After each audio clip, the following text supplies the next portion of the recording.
Bismillahirrahmanirrahim. Ben Baki Gören. 1948 doğumluyum. Genç ilçesi Koçsirti köyünden doğum, genç ailem 6 çocuğuz. Benim hanım Nazme Gören'dir. Bir kız 5 tane oğlandır. Sene 68'de Genç'ten köyden Bingöl'e gelmişim. 65'te geldik. Burada tek bir abim evliydi. 4 kardeştik. Üçümüz bekardı, o tek evliydi. Burada 68'de ben askere gittim. 2 yıl askerlik yaptım. Askerden geldim. Benim abim dükkan açmıştı, eski halde. Abimin yanında ben duruyordum. Ondan sonra o diğer bir abim, bir kardeşim, onlar ayrıydı. 71'de deprem oldu zaten. Depremden sonra bir sene sonra evlendim. Ondan sonra abimle birlikte, o diğer abim de geldi ortaklı. Çalıştık kaç yıl. O büyük abim ayrıldı bizden. Benle o ortanca abim beraber kaldık. Öyle birkaç yıl geçti, 85'e kadar. 85'te o büyük abim bir pide salonu açtı. Beni yanına çağırdı, ben oraya gittim. Sadırcan sokağında. Ben oradaydım. Ondan sonra 2 yıl çalıştırdık, baktık. Elimizden bir şey gelmiyordu. İşçilerle baş edemedik, sattık. Ondan sonra sene 90'dı. 89'da yine o diğer abime, büyük abimle birlikte yine gittik. Ağaç satıyordu. Beraber çalıştık. Ondan sonra 90'da seneye gittim. Abimle birlikte seneye gittik. Seneyde çalışıyorduk.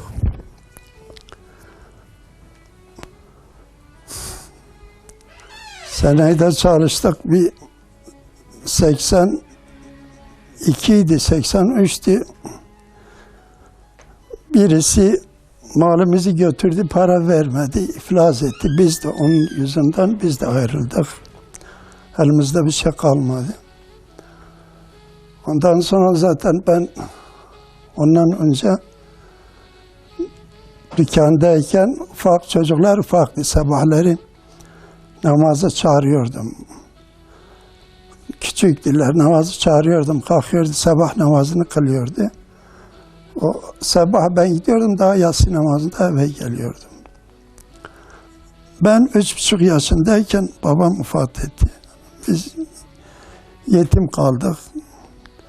Sonra o büyük abim 10 yaşındaydı herhalde, büyük abim. İşte onunla köyde idare ettik. Köyden başka bir köye gittik. Yani öyle o da evlendi, askere gitti. O askerden geldi. Sene 65'te, 64'te geldi, 65'te bizi oradan köyden buraya getirdi. Hayat öyle işçiler, yani işçi olarak çalışıyorduk inşaatlarda. Ondan sonra huzur vardı. Bir kimseye karışmıyordu.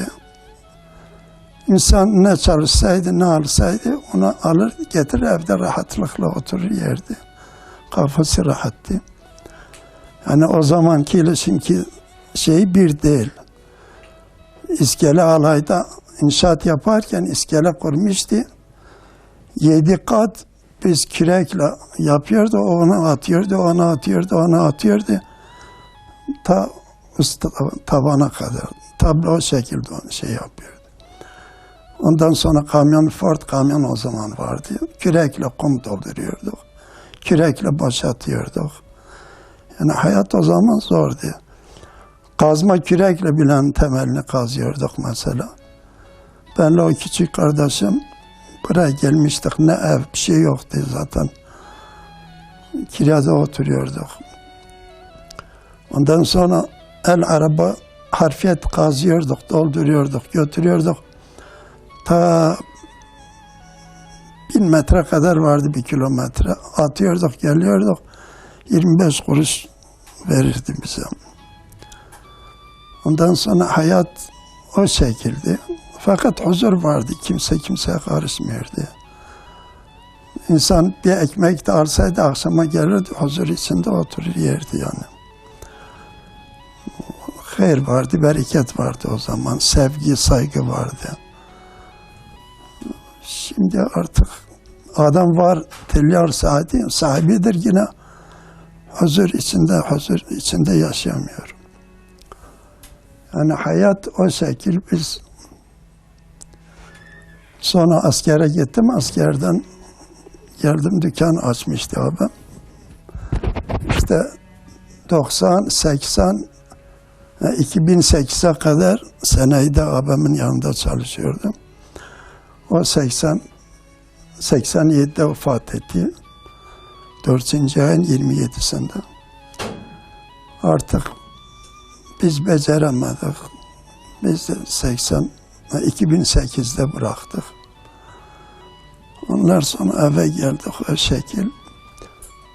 Bu bizim çocuk Vedat gören.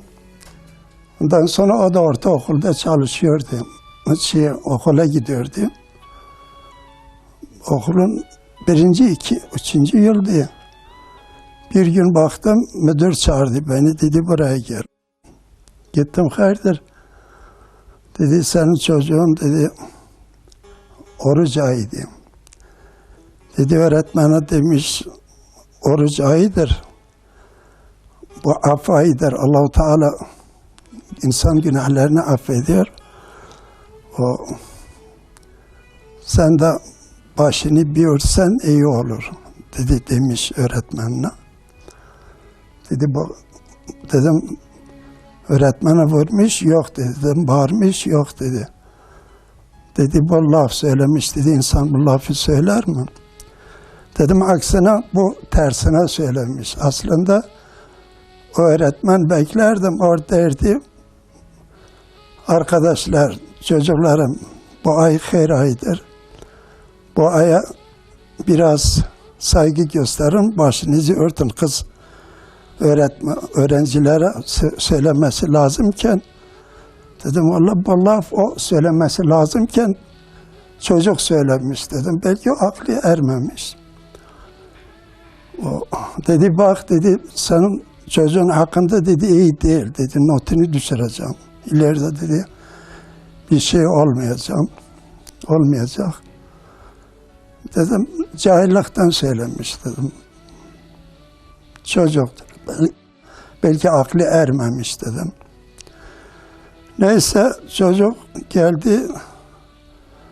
Çocuğa dedim dedi valla ben öyle söylemişim, başka bir şey demedim. Dedim bu devirde zaten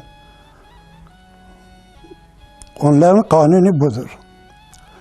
Ondan sonra çocuk da sabahları yani sabah namazından evde namaz kılmış. Sabah erken gerçekten ben kalkıyordum namaza böyle kar, kış, Bingöl'ün kışı menşurdu. Üstü başını bağlıyordu, camiye gidiyor sabah namazına. Ben derdim oğlum kurtlar var, soğuk var, üşüyorsun. Beni diyordu baba herkes şimdi camide zikir ediyor, siz yatıyorsunuz. Dedim çocuk o şekil şey yapmıştı. Kendini yani şeye vermişti. Sonra o liseye geçti. Lisede 3. sınıftı, 4. sınıftı. Bir gün bana dedi valla bir sabah günüdür, o da okula gidiyor. Dedi baba bugün sondur, dedi beni okuldan atarlar. Dedim hayırdır dedi. Devamlı dedi teneffüse çıkıyoruz, dışarıda öğretmen geliyor, beni tokatlıyor. Dedi bir kere değil, 2 kere değil dedi. Devamlı böyle arkadaşların içinden beni tokatlıyor. Dedi bir gün dedi kapıya teneffüsten içeri giriyoruz. Kapının içinde yine bana vurdu. Arkadaşların yanında. Dedi vurunca gözlerim karardı. Ben bilmedim. Ben de demek vurmuşum. Dedi müdür geldi. Ondan sonra araya girdi. Dedi bana demiş seni okuldan atıyoruz. Dedim sen git. Dedi bugün sondur beni okuldan atarlar bugün. Dedim sen git ben geliyorum. Dedi gelsen de dedi para etmez. Dedi dayını götürmüşüm o öğretmene şey etmişim, amcasını götürmüşüm, yalvarmışım. Demişim ben bilerek vurmamışım. Her gün vura arkadaşların içinde bir anda gözlerim karardı. Yani şuurum yerinde değildi vurdum.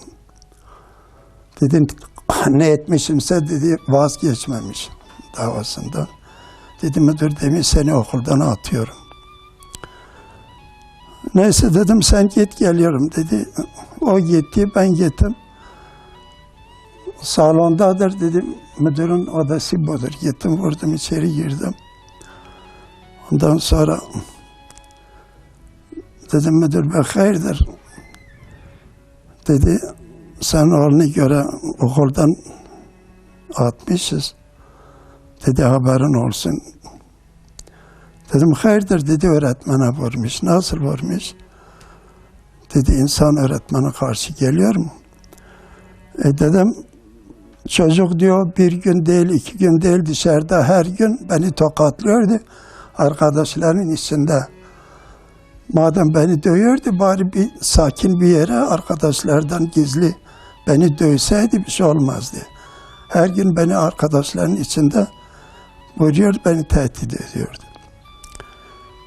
Dedim çocuk cahildi, yapmış diyor. Şuurum yerinde değildi, her zaman vuruyordu. O anda canım acıdı, bilmedim ben nasıl vurdum. Dedi yok dedi, daha mümkün değil bu okulda durmayacak. Ya dönüp etme müdür bey dedim, küçük hata yapıyor, büyük affeder. Dedim yazıktır, biz de zengin aile değiliz çocuk. O kadar bizi acıyın, çocuk acımıyorsun bizi acıyın dedim, yazıktır. Ne ettim dedi, yok dedi. Yarın talebeler diyor, bak öğretmene vurmuş, kendisine kalmış şeyin içinde, yine buradadır. Dedim müdür bey madem öyleyse, dedim öğretmen gelsin beni sahaya talebelerin içinde. Çocuk eğer kravatını tutmuş, dedim o öğretmen beni tokatlasın desin bak ben intikamı babasından aldım hatta. Dedim yazıktır etme eleme yok dedim. Çaresi yok. Ne ettim diye valla çaresi yok dedi okuldan atıyoruz. Neyse dedim ya bunun çaresi dedi madem çok ısrar ediyorsun dedi gel dilekçe ver söyle ben isteğim üzerine çocuğu okuldan alıyorum. Dedim başka çare yok dedi. Dedi ya kal bir yerde eğer yerin varsa dedi çocuğu götür başka yerde kaydet. Neyse dilekçeyi yazdı ben imzaladım.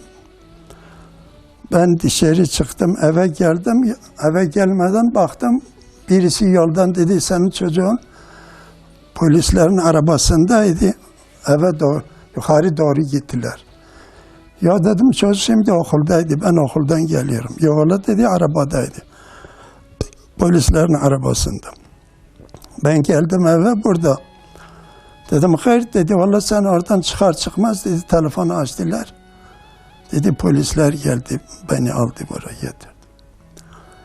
Neyse çocuk demek ki daha önce çocuğu şey almış 2 sefer.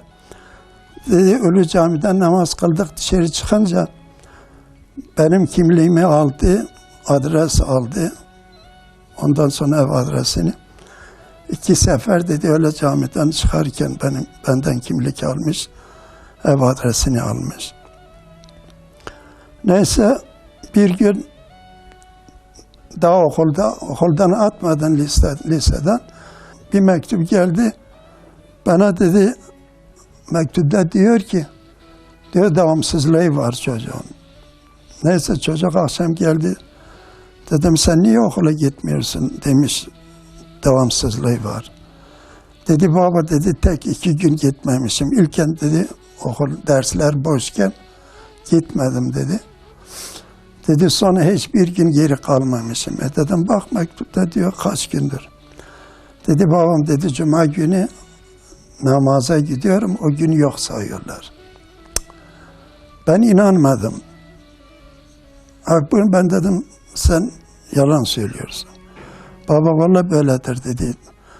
Cuma saatine gidiyorum bir de o gün komple yok yazıyorlar. Ben yine inanmadım. Dedim pek dedim gelir sorarım. Neyse gittim ertesi gün gittim o müdür yardımcısının yanına. O mektup da elimdedir. Dedim çocuk diyor ben hiç geri kalmamışım. Ondan sonra devamlı da gidiyorum. Tek okullar açılırken dersler boştu. Ben 2 gün o dersler ilken boşken gitmemişim.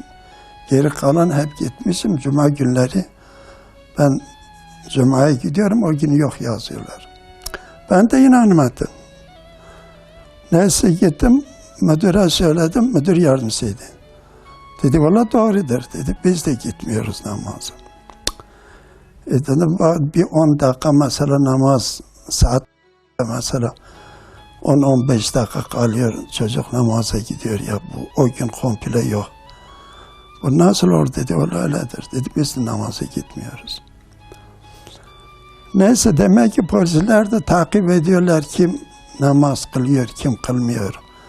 Kim cumaya gidiyor demek ki okulları müdürlerle öğretmenlerle anlaşmalıdırlar.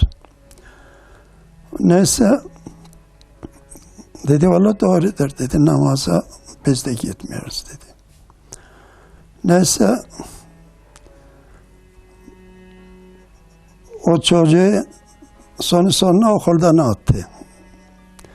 Okuldan attı ben aldım gittim Genç'te kaydettim. Ettirdim Genç Lisesi'nde. Orada kaydını yaptım. Çocuk sabahleyin buradan gidiyordu. Genç yazıhanasına bilet alıyor. Minibüse biniyor gidiyor o askeri noktasına, polis noktasına çocuğu oradan arabadan indiriyorlar. 1 saat oyalıyorlar. Orada çocuğu bekletiyorlar. Sonra 1 saat sonra çocuğu tekrar diyor git. 2. bir sefer araba parasını veriyor. Dedi bir gün dedi zaten sabahları memurlar da buradan Genç'e gidiyorlar bazılar. Dedi, bir gün o bir memur dedi ya Allah'tan korkun bu çocuk okula geliyor. Siz orada yol parasını veriyor. Buraya geliyor burada indiriyorsunuz 2. sefer araba parasını veriyor. Bu Allah'tan korkmuyorsun dedi. Polisler üzerine bağırdı dedi bak sen hakkında işlem yaparız.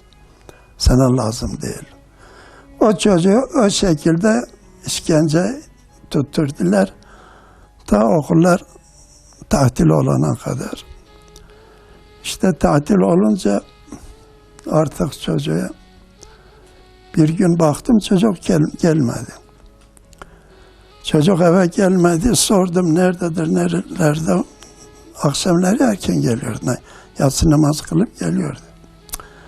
Bekleye gelmedi. 9-10 oldu gelmedi. Neyse o gece uyku gözüme girmedi. Bu nerede? Yani ben bilmiyordum öyle bu polisler böyle şey yapıyor. Neyse valla ertesi gün sorduk karakollarda bu nerede teröristler mi götürdü?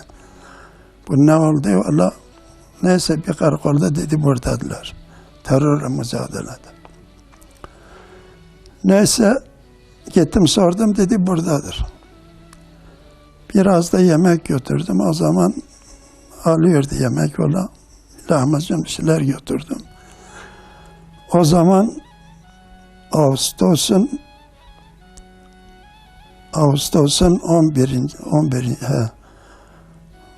11. gündü. Yola Ağustos'un o civardı. Gözaltına aldı. 11 gün o zaman gözaltıydı. Tam sıcak zamanıydı. Ondan sonra bırakmıyordu kimse yanaşa. Neyse bir gün ola gece baktım kapıyı çaldılar. Gittim polislerdir.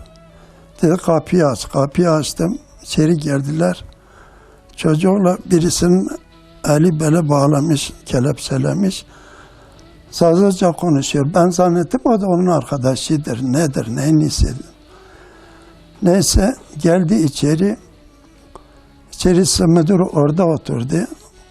Onlar polisler içeri girdiler. Ondan sonra ne yatak bıraktı, ne söğme, ne sepet, çamaşır, iç çamaşırdan tut. İçeri hiçbir şey bırakmadı. Darmadağınık etti. Birkaç tane bant aldı, kitap aldı birkaç tane. Ondan sonra aradı, taradı. Geldi odur tutanak tutuyor. Müdür dedi valla senin iş yerine zaten gitmişiz bir gece. Dedi aramışız bir şey bulamadık. Burada da bir şey yok. O iç çamaşırı ararken anası kızdı. Dedi alın gözünüze sokun. Ne yapıyorsun? Ne var? Ne yok? Ne var burada? Ondan sonra o onun yanındaki eli bağlı olan demek ki o da polisti Zaza'ydı. Dedi bir şey olmaz dedi. Tavani ben bir şey ben. Neyse aradılar.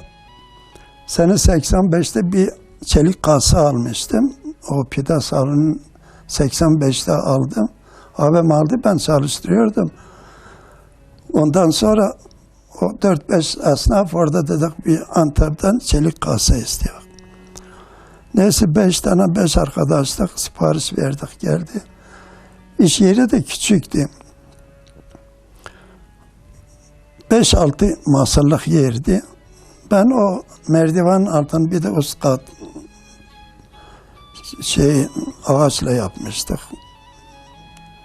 Aile için. Ben düşünmüştüm dedim o kasayı merdivenin altına koyarız. Kasa geldi baktım uzundur girmiyorum.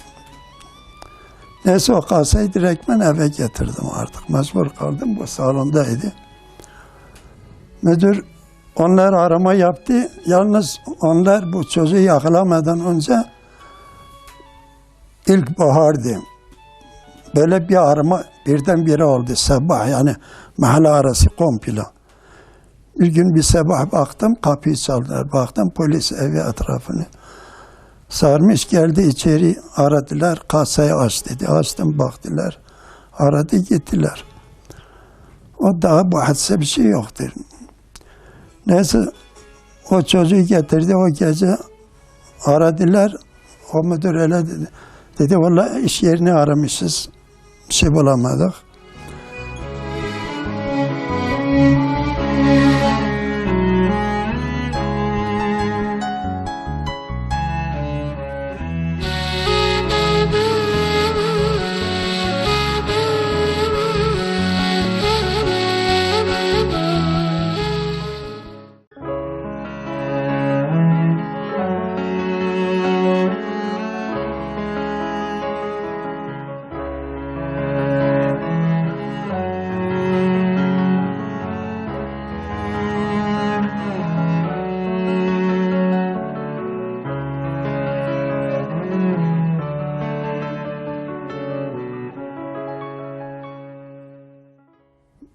Dedi iş yerini aradık, bir şey bulamadık. Burada da bir şey yok, bulamadık.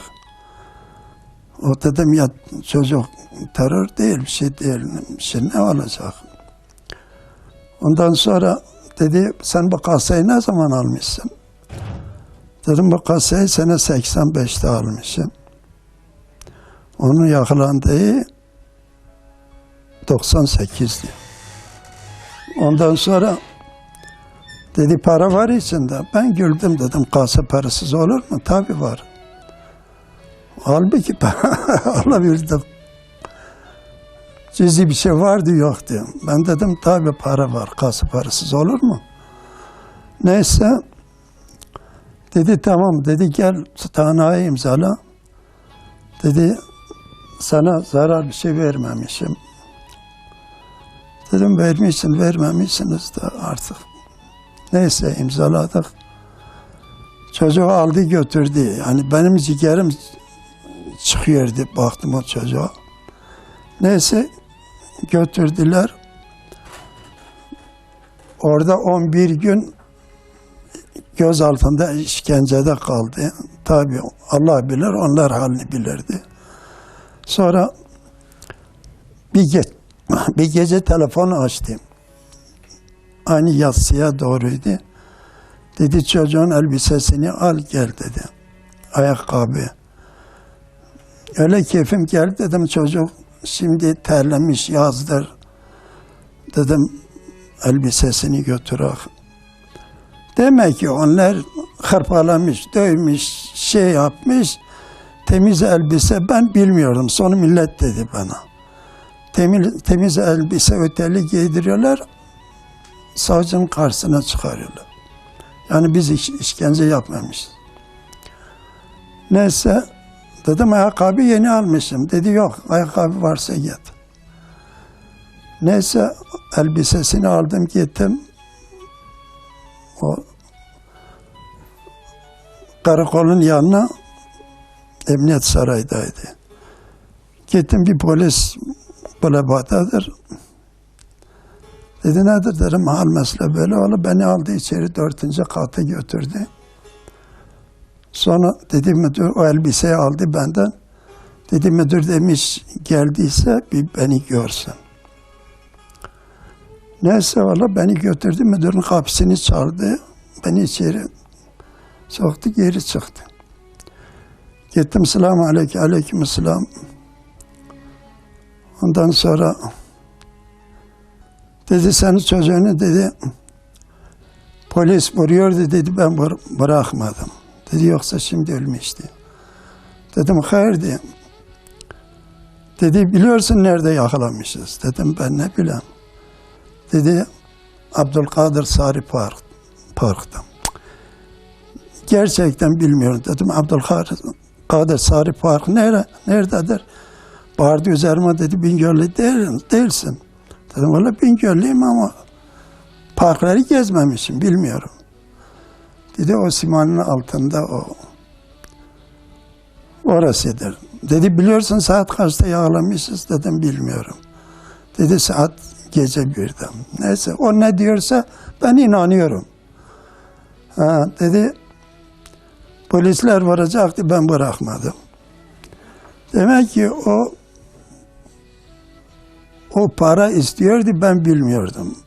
Niyetinde para vardı. İnan ki o zaman bir dolar yoktu, marktı. 1000 mark verseydim çocuğa bırakırdı. Neyse dedi ben bırakmadım polisler vura. Dedim suçu yoktur, suçu nedir ki polisler vuracak? Ondan sonra neyse sonra çocuktan sordum onların dedi ben mahalleden geçerken dedi baktım top oynuyorlar.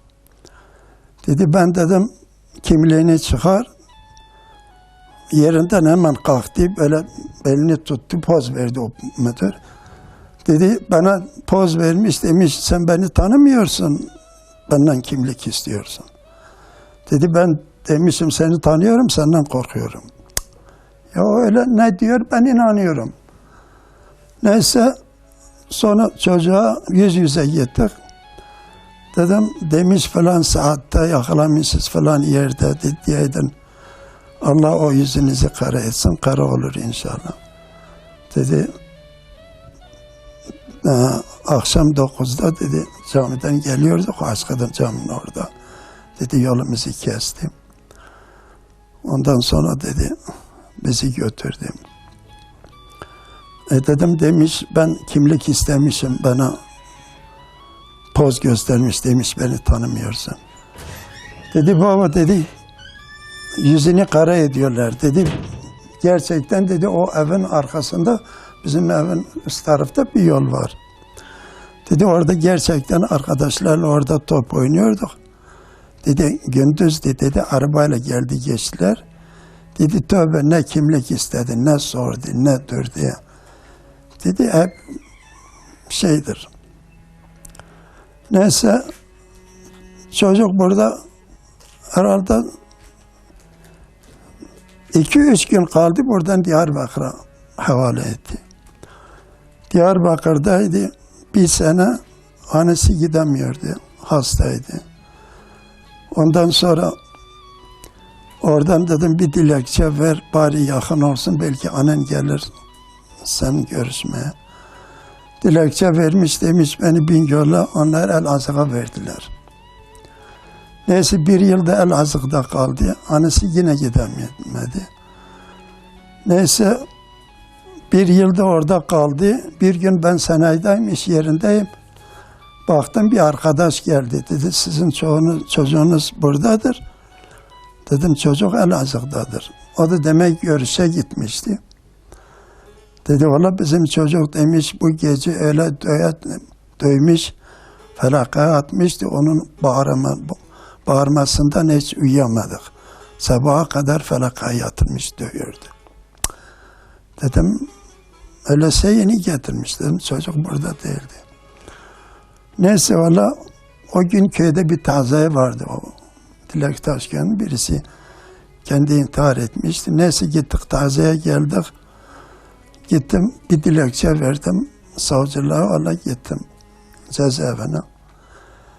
Gittim öyle olmuş, yani şey kalmamış. Neyse dedim durumun nasıl, dedi iyidir. Demek ki o da yani biz üzülüyoruz diye demiyor. Fakat baktım hal kalmamış içinde. Ben de demedim, öyle duymuşum. Ben de dedim desem o üzülür, ben üzülürüm. Ben de içimde böyle gizli tuttum. Neyse görüş biterken elbise vermiş dışarı, o elbisesini getirdim. Getirdim eve, o elbiseyi açtık, baktık üzerinde sanki bir davar kesmişsin. Her tarafı kan, toz, toprak. O elbise öyle kanın içinde kalmış. Neyse ben dedim hele yıkamayın, yıkamadılar. Adliyede bir şey vardı. Bir tanış vardı. Yani uzaktan tanıştı. Dedim hal mesele böyle, dedim bu çocuğun elbisesini savcılığa getirsem, dedim acaba bir şey yapabilir miyim? Öyle çocuğu dövmüş. Elbisesi her taraf kandır. Çocuğu perişan etmiş. Ya dedi sen getirsen sana diyecek, sen oradaydın dövdüler. Sen gördün dövdüler dedi. O da beni ikna etti dedi. Bir şey yapamazsın. Neyse elbiseyi yıkadılar. Sonra dedim artık o da bildi, elbiseyi görmüşüz. Dedim Vedat dedim o elbise niye öyle olmuş diye. Daha o da gizleyemedi dedi. Babala dedi beni dövdüler. Dedim bir kişiydi. Dedi ne bir kişi, dedi 10 kişiydi, o beni ona vuruyordu, ona atıyordu, o vuruyordu, ona atıyordu. Beni duvara yapıştırıyordu. Dedi 10 kişiydi dedi, sabaha kadar dedi, beni dövdüler. Neyse, o şekil, ondan sonra çocuk burada kaldı. Sonra dedi mahkemesi diyor, dedi tekrar şeyi götürek. Diyarbakır'a götürüyoruz. Orada dedi mahkeme bitince dedi buradan oraya gidemiyor. Diyordu bizi götürürken yolda tüp koyuyordu arabanın içine, içimize O kokudan diyordu biz gidip gelene kadar yani kendimizden geçiyordu. Öyle işkence yapıyordu. Neyse çocuğu orada 1 yıldı, 2 yıldı sonra ceza verdi. Ceza verdi. Çocuğu oradan şeye gönderdi. Mardin'e. Mardin'e gönderdi. Valla 1 yılda buradan bir gece gidiyordum. Diyarbakır'da duruyordum. Hani sen buradan direktmen geçsen sabah oradan görüşe kavuşamıyorduk. Sabah gidiyorduk görüş akşam oluyordu.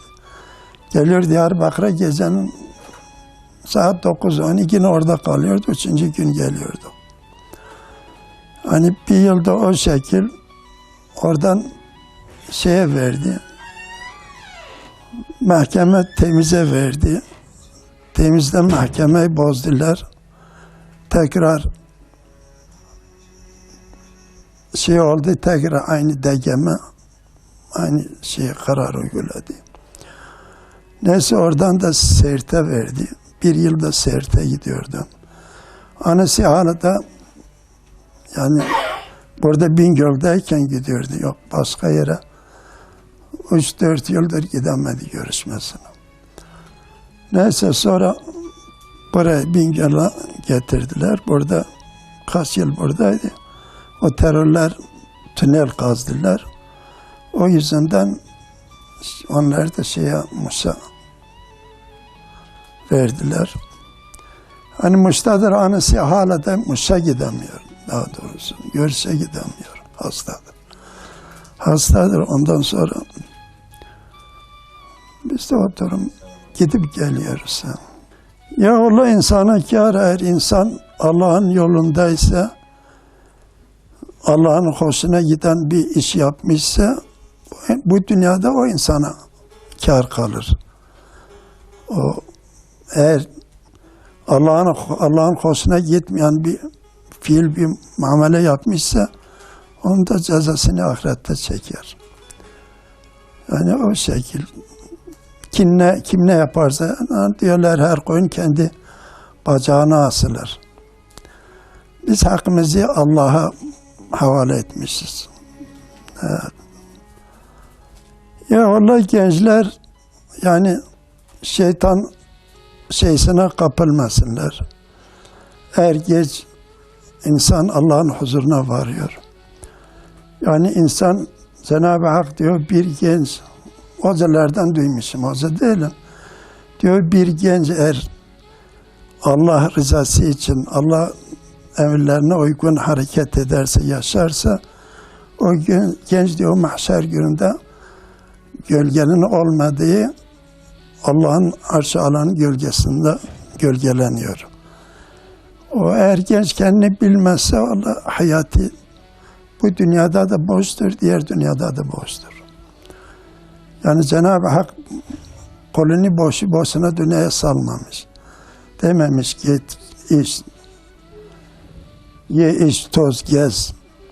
Muhakkak bir insan inşaata gidiyor, geçse orada acaba akşama kadar oturursa, akşam kalksa gelse, o müteahhit edeyse hakkımı ver. Verir mi? Vermez. Diyor sen çalışmamışsın, gelmişsin, oturmuşsun. Cenab-ı Hak da kolunu el, ayak en güzel şekilde yaratmış. Ondan sonra dünyanın nimetleriyle donatılmış. Muhakkak bunun karşılığı Allah'a da bir beklentisi var. Yani haşa Allah demiyor, benim için git binaya kaldır diyor. İbadet, yalan söyleme, doğru çalış, arkadaşına doğru dürüst ol, yalan söyleme, hırkızlık yapma, namaz niyazlı ol, hoşgörülü, görüşlü ol. Ondan sonra ben senin eline karşı cennet sana vaat ediyorum.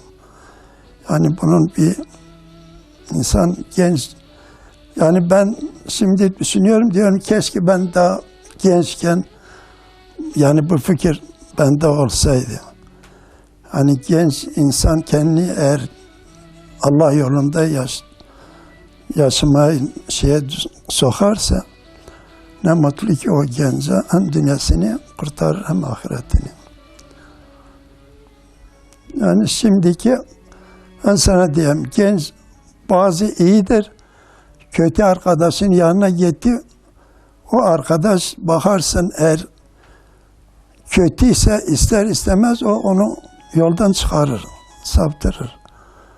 Fakat kötü adam da iyi adamın yanına gitse o iyi adam da o kötüyü kötü yoldan kurtarır. Yani insan hani bir hadis var. Hocalar diyorlar Fahri kainattan biri sormuş demiş benim oğlum yeri nasıldır? Demiş onun arkadaşını bana bir sorun. Arkadaşı nasıldır? Demek ki insan arkadaşı kötü olsa o insan da arkadaşla kötü olur. İyi olsa iyi olur. Yani insan arkadaşı seçmesi yani şarttır. İyi adamla gezmesi, doğru dürüst insanla gezmesi lazım. Ortam bozuktur şimdi.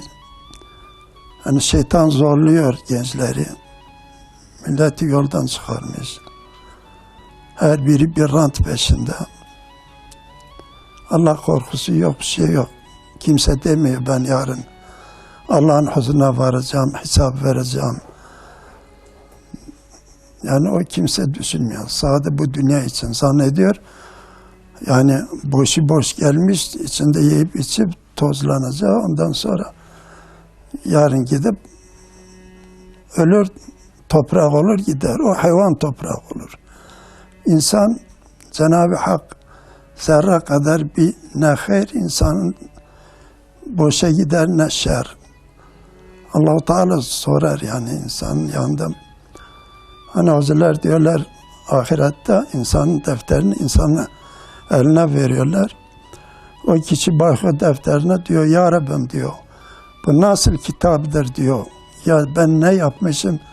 Hepsi içinde, hepsi zerre kadar hayır işlemişim, günah işlemişim. Hepsi içinde görünüyor. Bu nasıl kitaptır? Hiçbir şey kaybolmamış içinde. Kimse düşünmüyor. Sadece bu dünya cebini düşünüyorlar. Ondan sonra şeytanın nefsine uyuyorlar. Öyle olmasaydı İslam kardeştir. O kadar katliam oluyor. Yani ne var? Bu dünya herkese yeterlidir. Eğer insan şeyini Allah'a verirse Cenab-ı Hak o kadar yeryüzünde 8 milyar insan var. Canlı insan. Yer o ki canlıdır. İnsan, hayvan. Allah-u Teala herkesin rızkını verir.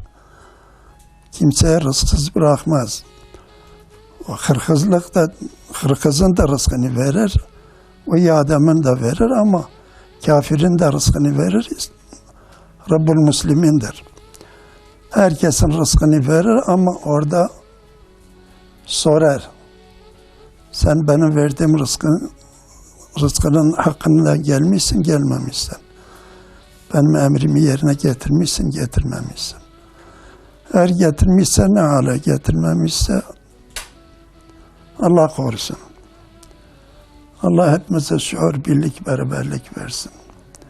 Müslümanlar Kur'an-ı Kerim yolunda Hazreti Muhammed Mustafa sallallahu teala aleyhi ve sellem sünnet seniyesinden ayırmasın. Ya vallahi ihtiyarlık olmazsa insan birbirini yer. İyi ki Cenab-ı Hakk'ın düzeni iyidir. Cenab-ı Hak biliyor insan dünyaya geliyor.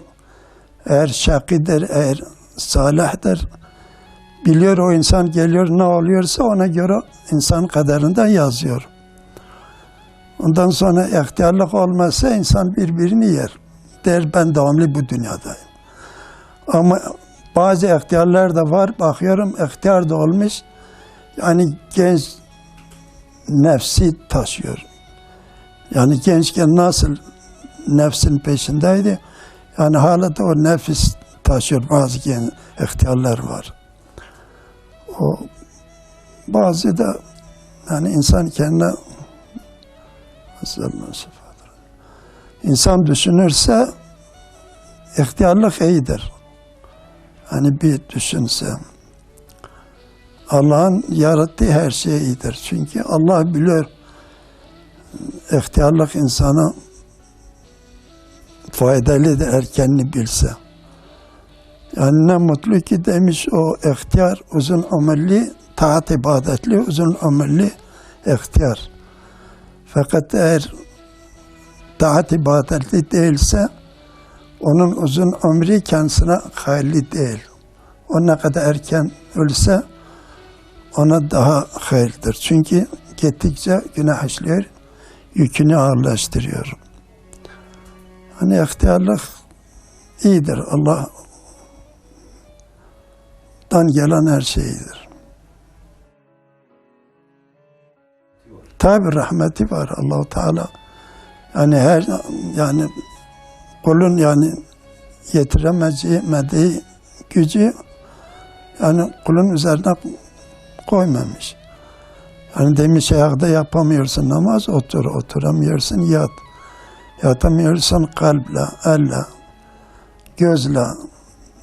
Yani o şekil insana kolaylık göstermiş.